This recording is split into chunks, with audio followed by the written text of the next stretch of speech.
রংপুরের ৬টি আসনে জয়লাভ করেছে ১১ দলীয় জোটের প্রার্থীরা। হেভিওয়েট প্রার্থীদের মধ্যে জয়ী হয়েছেন জামায়াতের নায়েবে আমির এটিএম আজহারুল ইসলাম, এনসিপির সদস্য সচিব আখতার হোসেন সহ ৬টিতে জয় পায় ১১ দলীয় জোট।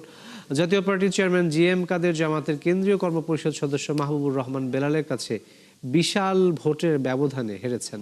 এই অঞ্চল দীর্ঘদিন একটি পার্টি সস্তা আবেগ তৈরি করে, মোহ তৈরি করে তারা এখানে নির্বাচনে জিতেছিল, কিন্তু তারা এখানে আমাদের সংসদ হিসেবে কোনো দায়িত্ব পালন করেন নাই, বৈষম্য দূরীকরণের কোনো ভূমিকা রাখেন নাই, আমাদের উন্নয়নের কোনো আপনার সহায়ক কোনো কাজ করেন নাই।